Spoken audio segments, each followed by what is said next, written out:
लोकमान पहला खत्तो जम्मे खत्तो ये करन तक खत्या विच पाए तोते मूल ना उतरे ये सो धोवण पाए। गुरु जी यहाँ पे बता रहे हैं कि खत्ते माने गलती, पाप। गलती क्या है, पाप क्या है? जिस सोचने से किसी को चोट पहुँचे, हमारे सोचने से किसी को अगर जो चोट पहुँच रही है, हमारे करने से किसी को दुख पहुँच रहा है, हमारे चलने से किसी का रास्ता रुक रहा है, हमारे बोलने से, हमारे करने से किसी के हाथ में हथकड़ी लग रही है, ये सारे कर्म जो है जीव के लिए पाप बन जाते हैं। क्योंकि ये कार्य जो है ये केवल अचेत होकर नहीं कर रहा है, सुचेत होकर कर रहा है, सोच समझ के कर रहा है। और नर रे अचेत पाप से डरे। गुरु जी तो बता रहे कि हे जीव, तुम अचेत पाप से भी डरो। जो तुम्हारे चित्त चेते में कभी वो नहीं था, गलत काम करने की इच्छा नहीं थी, वो भी तुमसे हो गया है, उस पाप से भी तुम डरो।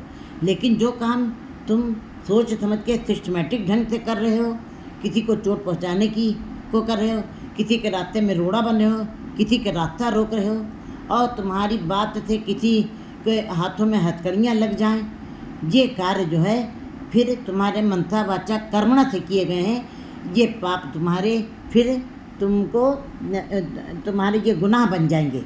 ऐसे गुनाह जो तुमको भूत में, वर्तमान में, भविष्य में, तीनों कालों में तुमको दुख पहुंचाएंगे। तीनों कालों में जो तुमके ऐसे कार्य किए तुमने, वो हर दम तुमको दुख ही दुख पहुंचाएंगे।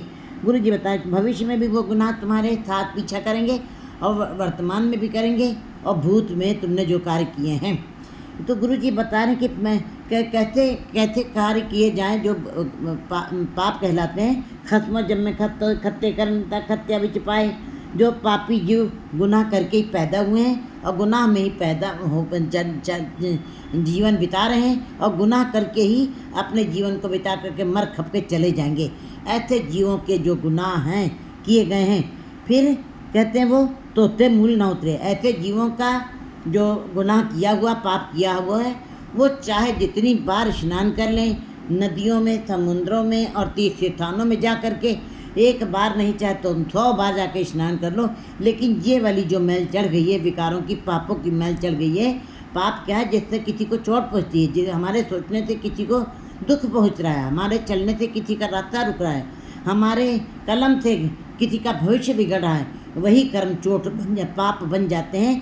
तो गुरु जी बात में कहते हैं ऐसे गलतियाँ, ऐसे पाप जो हैं, तुम चाहे 100 बार जाके तीर्थ स्नानों में स्नान करके उनको माफ़ कराने की कोशिश करो, बख्शाने की कोशिश करो, वो तभी भी तुम्हारे ये गुनाह पाप माफ़ नहीं किए जाएंगे। क्योंकि गुरु जी ने जपजी साहब में बताया भी है, पर यह हाथ पैर तंदे पानी तोते उतर रखे।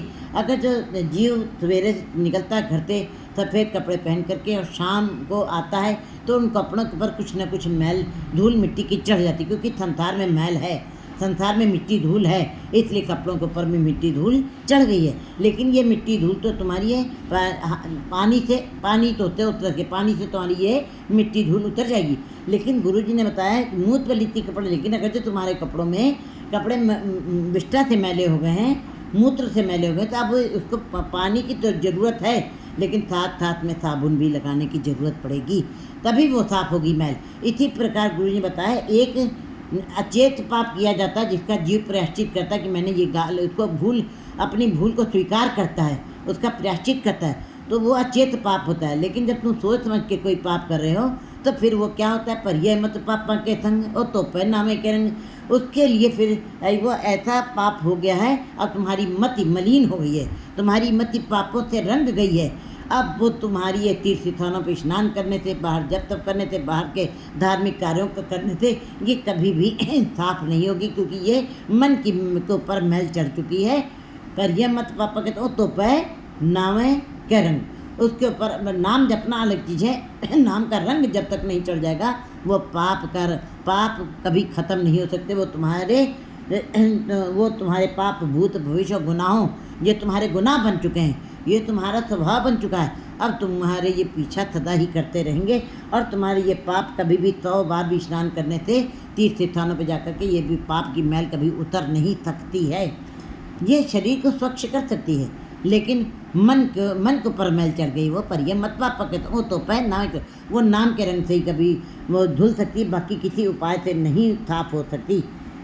उतरे तोते मूल ना उतरे जैसो तो उसको चाहे तुम 100 बार नहीं, एक बार नहीं 100 बार तुम तीर्थ स्थानों पर जाकर के धोने की कोशिश करो, उसका प्रायश्चित करने की कोशिश करो, वो नहीं उतरेगी मैल। प्रथम ताप करना चाहिए जीव को। नानक बख्शे बख्शिए, गुरु जी कहते हैं, गुरु जी बता रहे जो परमात्मा कृपा कर दे बख्श दे तो जीव बख्शे जाते हैं। लेकिन अगर जो नहीं उनके अवगुणों को बख्शा गया परमात्मा के दरबार में, ना ही तो पाए फिर कहते हैं अत्यंत तुमको प्रताड़ना सहनी पड़ेगी, दुख सहने पड़ेंगे, सजा सहनी पड़ेगी। जूतों के साथ जैसे जूते पड़ते हैं मुंह के ऊपर, मुंह के ऊपर जूतों की मार पड़ती है और मुंह के ऊपर जो मार पड़ती है वो दिखाई देती है। इस तरह का वो प्रताड़ना सदा ही जीव को सहनी पड़ेगी, कभी उन दुखों से वो दूर बाहर नहीं निकल पाएगा। एक